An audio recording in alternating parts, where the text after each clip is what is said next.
Hello and good evening, England. It's your turn to be greeted. You're watching The Great Cricketer, brought to you by Budgie Smuggler. Use the code goodareas at budgiesmuggler.com and watch that shipping fee disappear. Pezza, very much England's day today. There's crow's feet everywhere. This is your last day for the tour. I'm sticking around until the end of the tour, end of the Test match. But fuck, a lot happened today. But also, did we learn anything? Do we have learnings? It's funny, Is England good? Is it now 4-1 England? Well, it's today's a story about greed. You know, yesterday Australia was... Creed, the 1990s band, the Christian rock band. Indeed. It's a story about greed. Yesterday when Australia got to 3 for 318 or something like that, you started to get a little bit upset when wickets fell after that, when we went 5 down. It's like, oh, but it could have been 3. And I feel like England might finish today as well going like, they were batting excellently, and then they decided to bat entertainingly. Yeah. And all of a sudden, they just lost a couple of wickets that they didn't need to lose. But do they need to lose them? Because that's the way they play. Yeah. That's the paradox of the whole thing. Were those the wickets they needed to lose? Exactly. Well, to that end, Pez, I'll carry on that theme, because I'm going to give you right now what's giving me crow's feet. Straight into Martin Crow's feet. Straight into the crow's feet. Sheryl Crow, Russell Crowe, all the Crow and their feet. I just think, Australia was sloppy today. Okay. And then I'm also seeing some English reaction online from their perspective, and just can we just bury Australia? And they're sloppy. So maybe both sides are just really well matched up in these conditions. Yeah. But what's giving me crow's feet is Australia dropping Harry Brook at the ends. Cameron Green bowled a no ball when he had Joe Root out for 1 or for 0 or something like that. Just some general sloppiness in the field. You know, Nathan Lyon's sloppiness in the preparation of his soft tissue. Of his soft tissue. It's like the most consecutive test for a bowler. I reckon that streak might be done. But exactly. But it's giving me crow's feet. But then I'm looking at England. Also, Australia losing 7 for 100 to get England back in the game, and perhaps even the series if I can go big. And I like to go big, baby. But I'm also looking at England's reaction, being like, just bury them. We're batting so nicely. The Australian now reverting to the bumper tactic. Crow's feet on every side of the fence here. These games are going to go down to the wire. It feels like all 5 of them. We've got a great Test match lining up here. So it's just even that's giving me crow's feet, because I want demolition jobs. It's funny, I mean, you sat in the press box today, so far better view than me. I was side on, but I didn't get the sense Australia was necessarily sloppy. Like Cam Green bowls a no ball. From my perspective, when there's a wicket that happens after that, it's null and void. You just don't, you get an advantage from those millimetres, and you take the wicket. So I don't give a fuck. And also it didn't cost them that much because Root's out for 14. Yeah. Let's move on. Marner should have taken Brook. Yeah. Hard to pick those ones up coming from square, but it's a Test match. I found that the square leg was the hardest place to catch. Yeah. I didn't play any Test matches, so forget everything I've ever said. Yeah, of course. Well, no doubt Marnus will say today it's a hard seeing ground. Yeah. But anyway, yeah, so I didn't get the impression from a bowling perspective Australia was sloppy. I just thought England just batted in far better conditions than Australia did. They batted in better conditions than an early Silicon Valley startup. That's what I felt. It was very flat. It was very Ivan Milat. Yeah. The deck and early Bitcoin years. Yeah, they cashed just in. Growth. Yeah, just growth. Table tennis tables, couches. YOY, year on year. Yeah, exactly. All good stuff. At the start of the day, echoes of popped champagne corks around Lord's. Everything's set up really nicely. England goes through Australia, essentially. Yeah. I know we'll get to Smith. And then they just commenced the procession, the Bazball procession. They were playing, it seemed to me, risk-free cricket. It was really just taking singles when they were there, driving when it was overly full, capitalising on an absolute road, and then they kind of Bazball Australia back into the game, which is which is their want, as is their want. Yeah, I mean, so we're talking about the first thing, which is it is England's day and has been England's day, no question. I woke up this morning, Pez, and I saw Josh Tongue say that they could have had 4 or 5 wickets and they actually bowled really well in the first session, and that gave me crow's feet. And then I looked on the balcony of the old hotel there this morning and just thought, well, it's wet, so that's going to be bad news for the batters. But also, we'll get a chance quite soon, so it'll be quite good. And it's been sunny most of the day, and rain was forecast all day today. I don't think they went off the field once, did they? No, started at 11, finished 6:30. Perfect. Went up the bum, no harm done. Perfect stuff. So. I had once again hope in my heart, and as we know, it's the hope that kills you, and also the cholesterol. But it was flat today. I mean, England have had the best of the conditions, but Australia remain a good side and are hanging into the contest here. They're hanging in with it. I still think it's England's day, though. I think it's England's day, too. Duckett batted well. Duckett was excellent. I had no interest, by the way, in watching Duckett runs. With respect to Ben Duckett, no interest in it. No. I thought it was an imperious innings. No. It was good innings. Just like coming into the day, thinking about what I want to see. That was low on the list for me. Oh, I see. Have you changed your mind having seen it, or? No, I kind of want to have an ice cream instead. Sorry, your mum's just waving at you over there. I thought it was interesting they seem to have figured out a plan to Joe Root. Just bump the cunt. Once again, it's a very simple game, isn't it? It is. All the old guys are right. Just bump in like him. every single player's career, there comes a point where it's like, well, you just got to bump him. All you got to do is bump. Every player, Yeah. Bradman included. Yeah, exactly. Yeah, that's everyone. right. Yeah. I tell you what, a lot of the England fans around me were clenching their asses hard when England just started to play some of that skittish shit. Like it was just Harry Brook, especially at the start of his innings. Before he reined it in and batted well, he really slowed it down to only finish at a run a ball for his innings. But there was just this weird hour where England was just trying to fucking poke every single ball. And I was like, it was fucking good to watch. I was Jack Nicholson in that, just going. So that was good for us. I really do think it was an absolute road. I think most people who know Lords agree. Day 2 Lords, suns out, guns out. Yeah. It's the best time to bat probably in England. Don't you reckon there's some sort of myth about Lords that are like it's green and you bowl teams out for 80, but like there are heaps of names on the honours board. Like guys get hundreds here. Lords is have a stick and fuck off. Really. No interest in fielding. Mate, but it's funny, they went for the bumper plan, and I thought that was a good plan because England are happy hookers. They're happy. They get Duckett, they get Root. They should have had Brook and all in that fashion. That's right. Yeah. Happy gas cookers. Yeah. You know what I'm saying? I know exactly what you're saying. Now, to that end, Pez, let's talk about the second thing today, which actually might be the most important thing that happens in this series, perhaps, and that's Nathan Lyon's injury. Now, we're recording this mere seconds after the last ball, or are we? I don't know. We don't know the full extent just yet, and indeed, it hasn't been announced, but they did say it's an injury to his right calf. He's going to get assessed after the day's play, so that's happening right now, I suppose. We don't know the extent of it, though. He is hobbling off the ground with assistance from a physio. That ain't cramp. It's going to be a tear. What grade of tear that is might even be irrelevant because of the test match is coming so quickly. If he misses just the rest of this game and can play the others, that would be an amazing result. I think it's more likely on the end of he's probably done for the series because he's Harry Brooks. Yeah, he's Harry Brooked.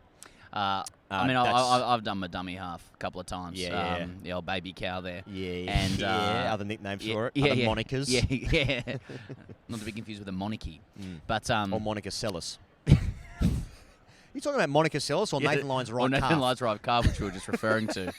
He seemed to be hobbling in quite a bit of distress. Yeah. And I think when you do your calf, you're looking at like the extent of that injury. You're looking at 6 weeks. Several weeks. Yeah, to get back. So it's a Todd Murphy summer for Australia.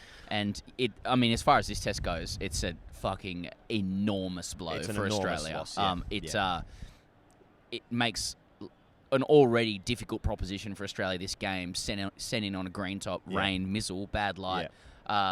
Rain and mizzle, I should say.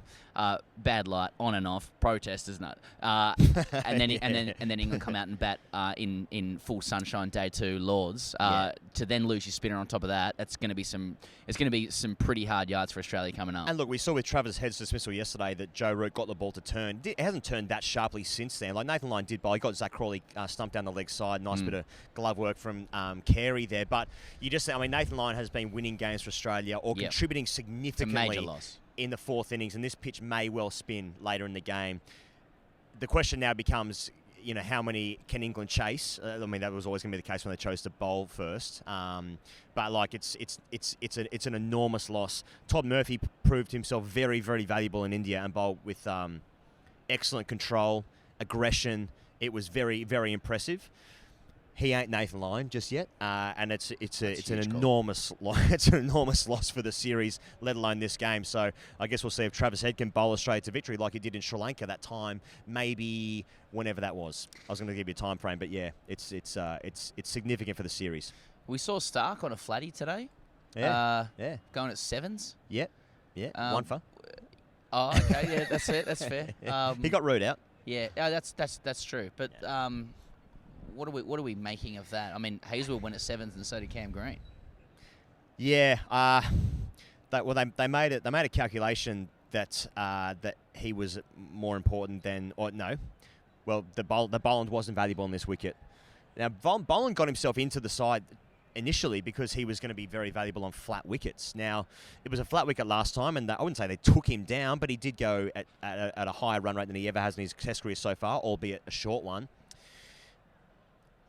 I don't know what to make of it just yet. I mean, it's also... I thought the way Stark bowled, with respect to him, 90 mile an hour, the cordon was way further back than they were for England. Yeah. I thought it sort of gave more evidence to our concerns about Stark vis-a-vis Bazball on a flatty than helped it, you know.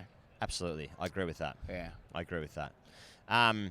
Well, let's we'll go back to the start of the day then, where Smith has equalled Steve Waugh's record of 32 Test hundreds, and now only Ricky Ponting stands in the way of that record. And it's only 9 Test hundreds away from that. So Ponting has 41, Steve Smith has 32, equaling with Steve Waugh, of course. Now, it was a masterful 100 and a really, really important one in the context of the game. It was chanceless. It was tickling Bradman. It was a fucking hell of an innings. We said yesterday, imperious. Yeah. I think Nasser on comms said that you're watching great and you're witnessing greatness. It did feel like that. His record in England, which is what every English and Australian cricketer is based on, who scored runs against. Whether like as a bloke.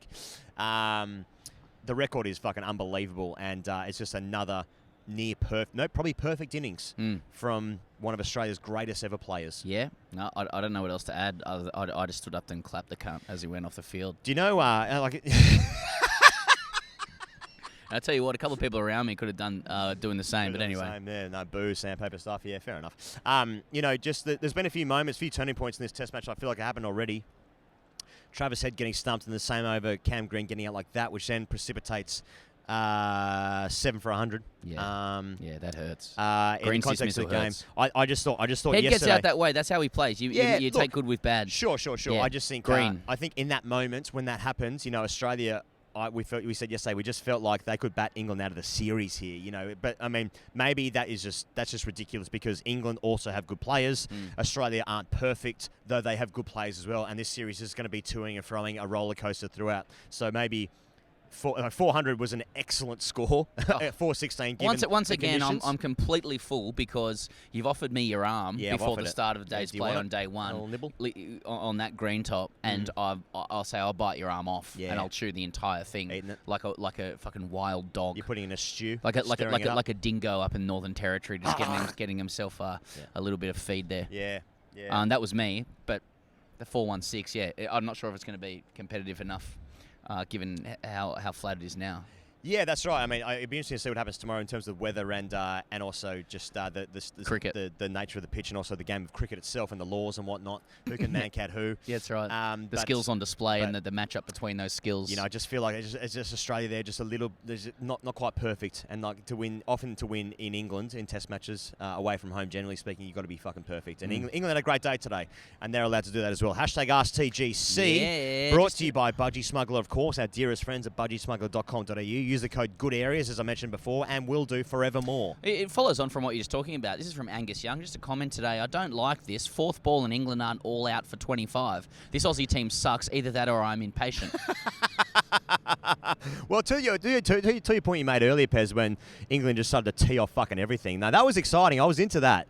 I hope people are staying up late and watching this and just fucking letting it wash all over them. Because this is going to be a great series. Now, I know people drew parallels with Glenn McGrath going over at Edgbaston. Was it Edgbaston there when he went in 2005? No, he went down Lord's second test.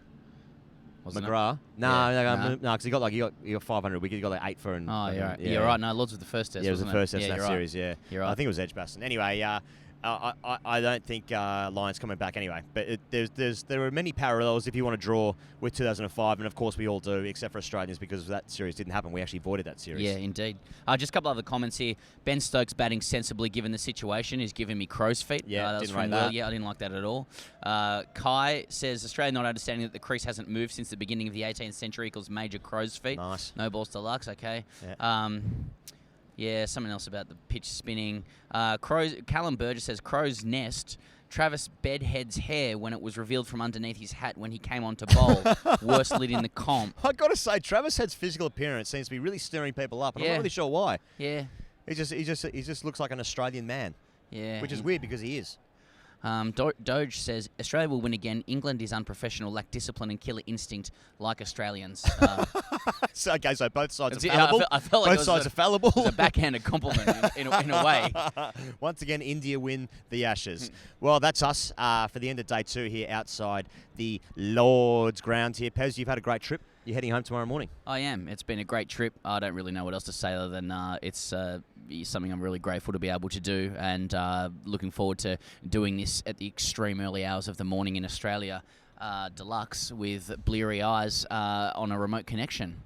Well, in the meantime, I'll be here tomorrow. What sort of weird shit am I going to say? I guess we'll find out.